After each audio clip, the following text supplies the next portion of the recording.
We are, as a people, inherently and historically opposed to secret society, opposed to secret oaths, opposed to secret proceedings, secret proceedings. No official of my administration, whether his rank is high or low,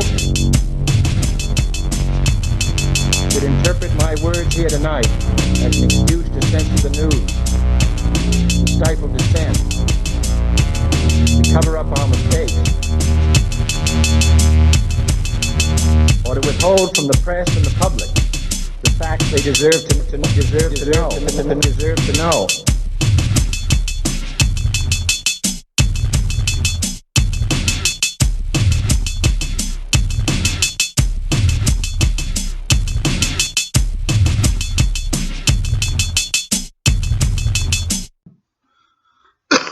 Welcome back to Conspiracy Corner Podcast. Told y'all I'd be back today, and I am.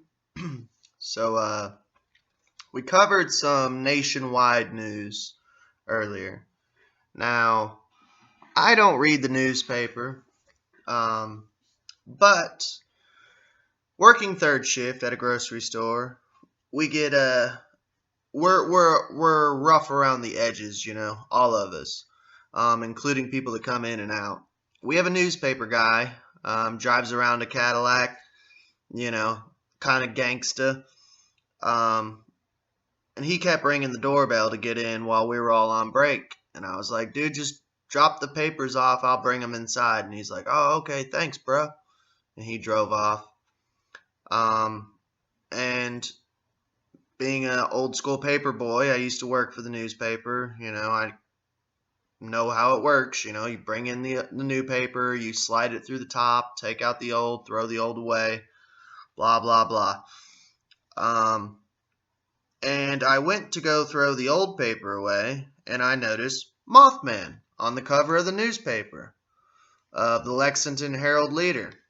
And I know a lot of our listeners are actually, some of them are local listeners because I hand out flyers and people get to know me and they ask me what I do and what do I do for fun, blah, blah, blah, you know. People around here, for the most part, people who know me know that I have a podcast, you know. But I found this intriguing. It's a paranormal podcast, dives into the Bermuda Triangle of Kentucky. It's written by a Matt Wickstrom. But yeah, we'll dive into it because actually the podcast, I kind of skimmed through it. The podcast, I do not know who this podcast is. And as a podcaster who knows the struggle, it's hard to get your channel out there, man. And it's crazy because everyone has a podcast these days. I've always heard Sam Tripoli say, as long as you make it past 50, you're good. So we're on episode 126. I think we're doing pretty good. Yeah, and I ain't going nowhere. So whether they like me or not, I'm sticking around. And my numbers always go up. They never go down, you know, knock on wood. So I figure if there's no way to go but up, you know, why stop doing it? People are entertained. People enjoy. But I figured it's a good opportunity to shout someone out, share some local news if you're in the Lexington, Kentucky area. And yeah, let's delve into the paranormal, some podcasts. Let's do a podcast about a podcast. What do Alien Grave Mountain, an alleged ex-Nazi agent, and a mysterious green man cult have in common? They are linked by the strange and unexplained activity community from the Penn-Royal Plateau, the Bermuda Triangle of Kentucky. Now that right there I've never heard of, and I've been studying the paranormal for years. I've never heard of the Penn-Royal Plateau. Definitely going to check it out now, though. Which covers Somerset and the surrounding region.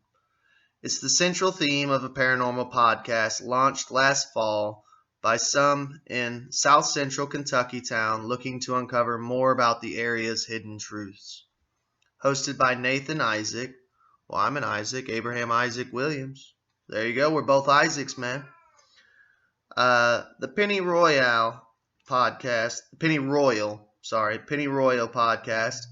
has proven popular. Season 1 garnering over 140,000 listeners, and the 10-episode Season 2 premiere coming in the next few weeks. The podcast was recorded in Somerset at Pure Grain Studios and is available on both Spotify and Apple Podcast, where it has a user rating of 4.8 stars out of 5. Quote, I hope what Penny Royal does for people is that it inspires them to find that hidden layer of their home, said Isaac. A lot of people, I think, take for granted the place that they call home, and they're in a place that they live, and they think, man, I'm stuck here and there's nothing to do here. This place isn't interesting. But I think if people look deeper at the place they were in, they'll find all kinds of things they never expected. See, and I agree with that, man. I mean, I've always said, a lot of people around here, they're like, man, it sucks in Kentucky. I'm so bored. And it's like, that's funny because me and my wife literally have thousands of photos upstairs of all the times we went hiking or ghost hunting or cryptid hunting or, you know, like, just in general, there's a lot to do in Kentucky. And it's not expensive either. A lot of this stuff is just cheap day trips, you know. Instead of saving up to go to Florida, you could be doing day trips every week, you know, for a cheap amount of money, you know. Kitty, quit freaking out, boy. But knowing that they're local, that makes me want to get in touch with them. I'd love to do a swap cast with them. I'm not sure if they know what that means. I don't know how new of a podcast they are, but I'd love to do a swap cast, or if they don't want to do a swap cast, they could come on my show and I could go on theirs. You know, I think it'd be cool to get in touch with them. I'm going to hit them up, definitely knowing that they're local and they cover paranormal stuff. I mean, we've been covering paranormal stuff for, 4 years now, even before the podcast when I was just a YouTuber. About 4 or 5 years I've been doing this, so yeah, I would love to hit them up, man. That'd be cool. This next section is the cult of Somerset, worshipping a green man. One of the many stories Isaac heard and discusses in the 8-chapter first season is of a cult in town made up of the rich and powerful. So it sounds like some Illuminati stuff, man. At first, he didn't put much thought into the claims until he met a woman who told him that she was a part of a nearby cult at a young age. Quote, I still had my doubts, but ultimately the claims correlated with previous rumors I'd heard, so I couldn't ignore them, said Isaac. If there was something there, then that meant there was something seriously weird stuff going on in this unassuming little town. The head-scratching story soon took an unexpected turn when Greg Newkirk, paranormal investigator and producer of Hellier, quote-unquote, a docu-series exploring the strangeness of a small Pike County community, visited Somerset in September 2019. While in town, Newkirk met with Isaac, who told him about the local phenomena, including the cult, not knowing the docu-series producer had come to town also looking for clues about a nearby cult. Quote, that's when he stopped me and said that he'd been getting emails from a woman living in Somerset claiming that there was a cult in town worshipping a green man. Kitty!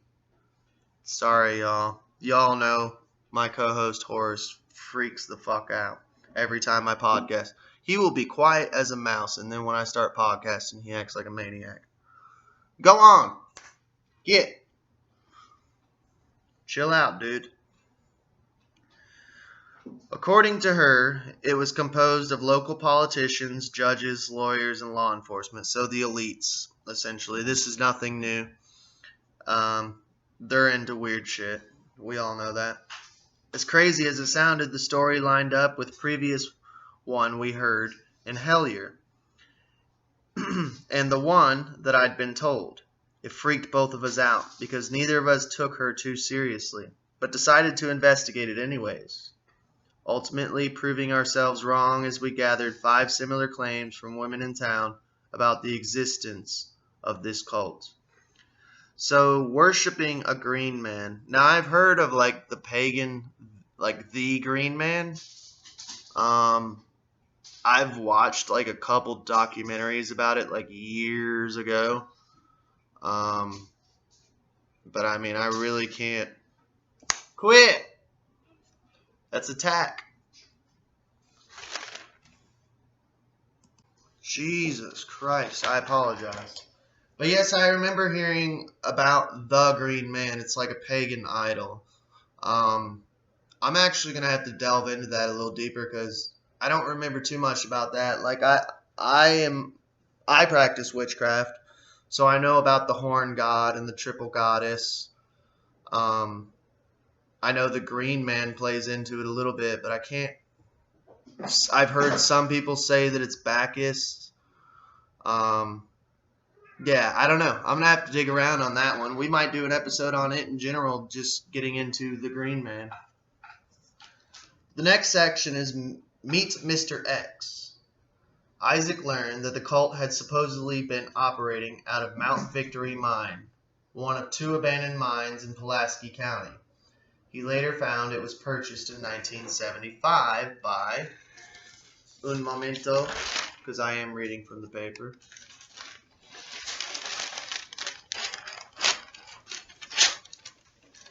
By an Alexander Guterma, one of the biggest stock manipulators in the U.S. in the 1950s and 60s.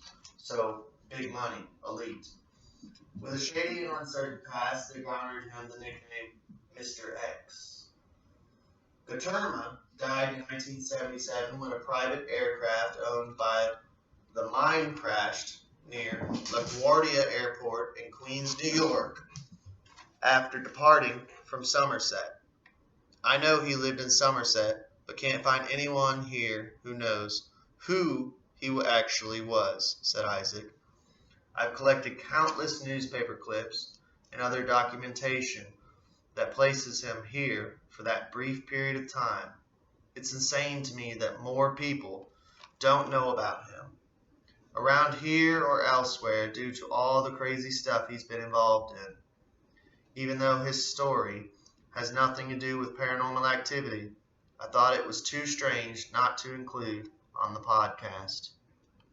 Featured on episode 6 of Pennyroyal, Isaac says that the inclusion of Guterma in the podcast has attracted attention both from curious everyday listeners to professional historians looking to unearth more about the man known as Mr. X.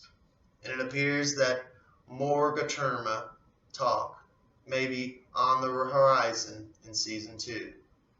This past January, Isaac filed an FOIA request with the FBI for any records pertaining to Guterma, and in February received 1,662 related files that he's in the process of sifting through using a data mining program designed by him and co-producer Darian West. Quote, from our previous research, we found that Guterma was likely an ex-Nazi intelligence agent. Haha, Project Paperclip, dude. Nice.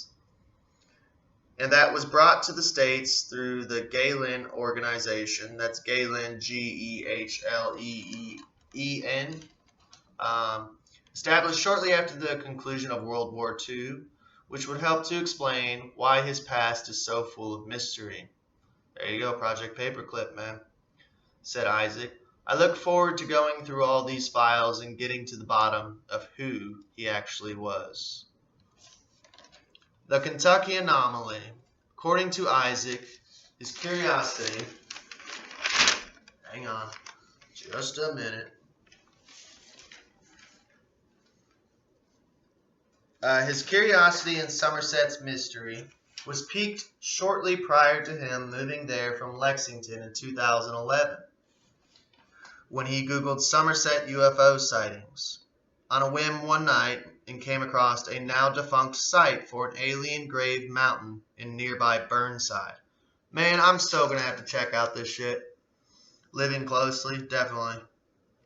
The mountain was home to the remains of a UFO crash site from the 1950s that gave tours and included a webcam on its site positioned on an alleged alien coffin.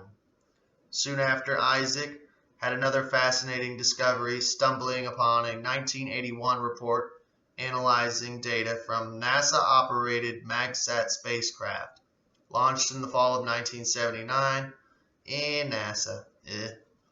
Its mission was mapping the planet's magnetic field. Well, I don't know. I believe we went into lower orbit, but that's about it. So, let's see. Mapping the planet's magnetic field, and it showed south central Kentucky at the center of what was described as the Kentucky Anomaly, a phenomenon known to cause distortions in gravitational forces, particularly near its center.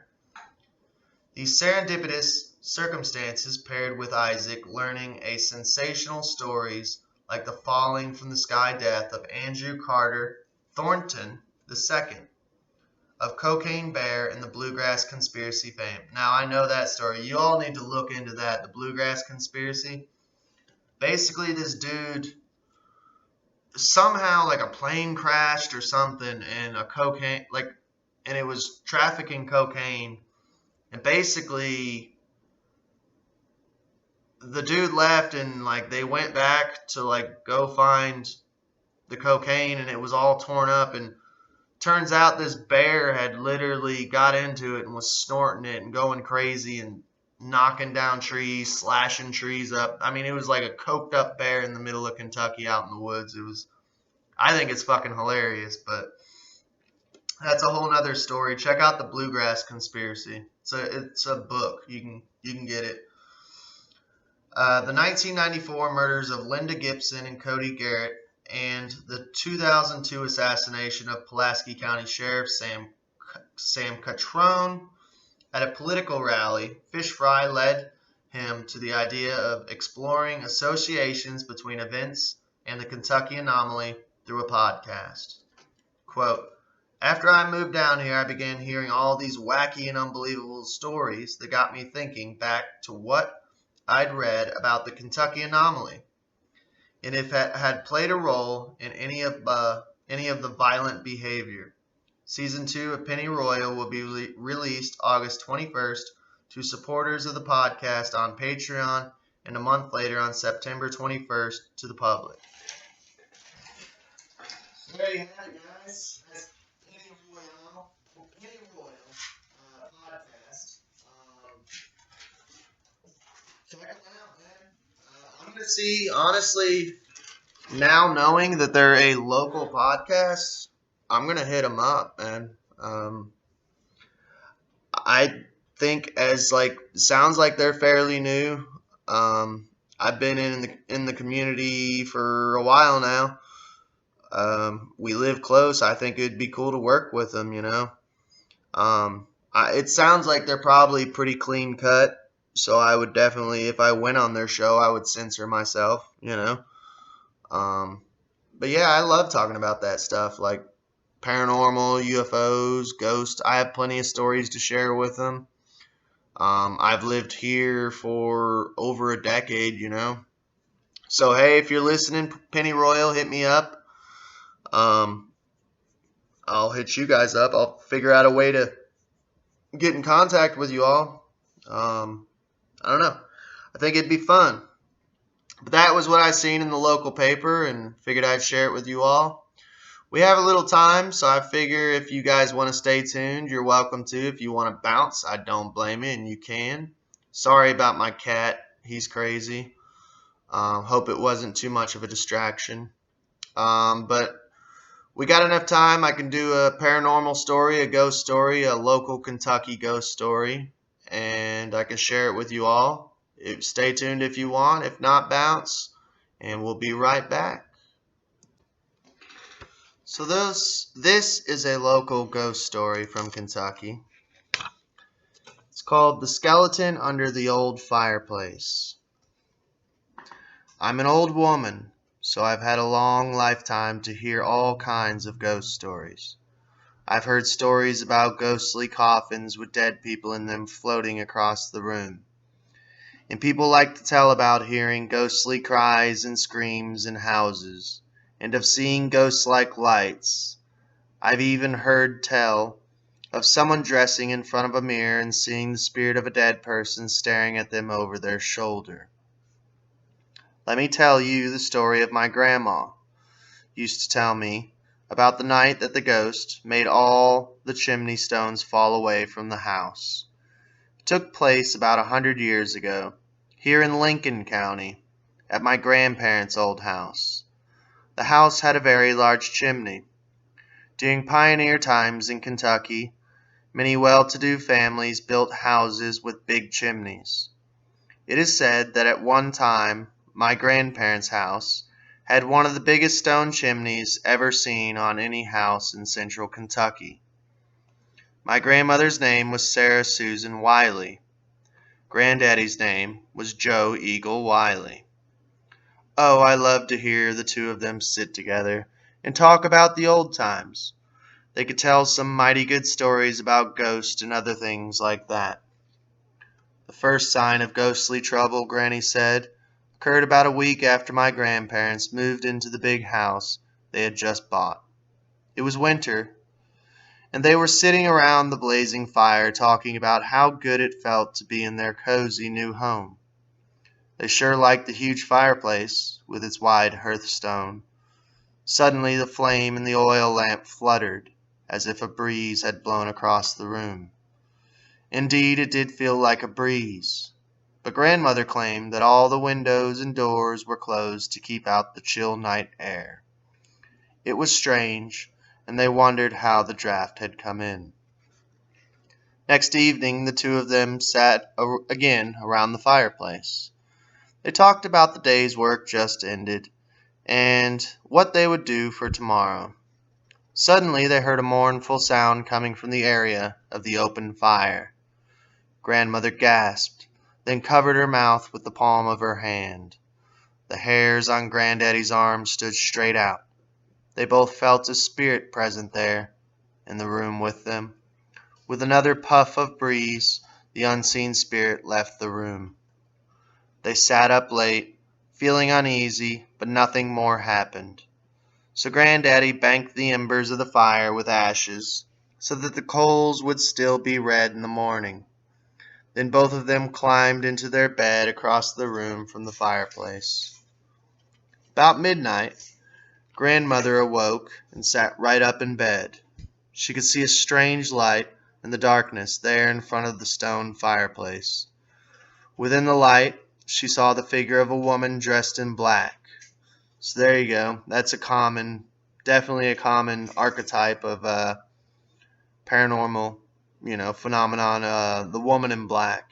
They've made a whole movie on it and everything because you see women in white and women in black a lot. She again cupped her hand to her mouth to smother a gasp. She saw the sad face of the ghost woman for only a moment. Then it faded away into the hearthstone that covered the floor in front of the fireplace. Grandmother's heart raced wildly. Granddaddy sat up in bed, startled at the noise she had made. "What's wrong?" he wanted to know. She told him of seeing a ghostly lady all dressed in black. He, too, shook from fear of the unknown and vowed to do something about it the very next day. Tell you what let's do," said Granddaddy. "We'll get old man Johnny Emberton to come stay in the house for a few weeks. That way we can go to Kansas and visit my brother Frank. If anybody can handle a ghost, old man Emberton can. Everybody says that he knows how to talk to spirits." Johnny Emberton seemed to attract ghosts. Since his wife had died, He had been moving from place to place, working for people by doing farm chores and odd jobs. He was known as an honest fellow with a special talent for speaking with spirits. He claimed that he learned how to do this from his dead wife. He had already made contact with various spirits by using a series of knocks on the wall. He knew to ask questions so that they could be answered with either yes or no. The spirits rapped on the wall 3 times if the answer was yes and twice if no. Which honestly, that was basically a very common ghost hunting technique back in the time of like spiritualism and all that. That's why I actually made a video ghost hunting for beginners. I'll try to leave that at the end if you're watching on YouTube so you can click on it. Yeah, it's anyone can ghost hunt on a cheap budget. Because a lot of people get discouraged. They want to get all these fancy tools and all this and all that, and it's like, dude, there's a lot you can do on a cheap budget. So I'll leave that in the link. His questions were sometimes answered when the spirit appeared before him and used hand gestures or body movements to give its answers. Well, Granddaddy and Grandma went off to Kansas as soon as they could make their travel plans. Johnny Emberton moved into the house, ready to begin his job of awaiting the return of the ghost. He didn't know whether it would appear as a breeze, a spirit being, a ball of fire, a noise, or in some other form. Although the old fellow was not afraid, he did not look forward to meeting up with a new spirit being. One day, just before dusk, Emberton built a roaring fire in the fireplace. He sat looking out the window, wondering what would happen that night. He wasn't scared, but he was feeling tense over his chances of seeing a ghost. After all, no one can be calm and at peace when the spirit of a dead person is likely to appear. Suddenly, Emberton leapt to his feet. Through the window he could see that something had come out of the old cemetery down the long road and was headed toward the house. As the figure came closer, Emberton saw that it was a woman dressed in a white satin gown. So the woman in white. She was holding the ends of a white shawl over her shoulders. The woman was not walking, but floating along about a foot off the ground. It was a ghost. The old man's heart thumped in his chest. Emberton watched as the spirit creature floated closer and closer to the house. Then it floated right through the closed door, just as if the door were not there. Appearing not to notice him, the lady ghost moved silently across the room. She went over and stood on the hearthstone in front of the old stone chimney. Then another spirit dressed all in black rose up from the hearthstone and floated toward the woman in white. Sobs made by both ghosts broke the silence of the moment as they stood very close to each other, almost in an embrace. I don't know, I just thought of like a yin and yang symbol right there. Old man Emberton finally got up enough courage to address the two spirits. The 3 of them talked to each other by tapping on the wall and making a few hand signs. He learned that the spirit dressed in black was the earthly mother of the woman in white, who had drifted down the road from the cemetery. After seeing the ghosts of the 2 women, Emberton began to ask people around the neighborhood about the history of Granddaddy's property. He learned that the first family that lived there moved in about 1841. Their name was Banks. Gee, I wonder what their family business was. Sorry. And they had built an old log house that was once located about 100 yards down the road. The woman of the family had died in childbirth. Before her death, she had made one final request. She asked to be buried close to the house, so that she would never be very far away from her husband and children. Seems that some rich neighbors bought the Banks farm. They built their new house in such a way that the stone chimney was located right on top of the woman's grave. It didn't matter to them that her remains had been buried there. After all, her corpse was 6 feet underground. And this was a beautiful spot for a house. It overlooked the grass-covered valley below. The people who built the big house over the woman's grave decided to sell it after they had lived in it for only a few months. Their neighbors wondered why they were so eager to get rid of it. No one knew that the spirit of the dead woman dressed in black had scared them into moving out. Then my people came along. They knew nothing of the corpse whose burial spot had been disturbed. They didn't know that the big house with the large limestone chimney was built over a grave. That's always good when your house is built over a grave. That's a surefire way to get it haunted.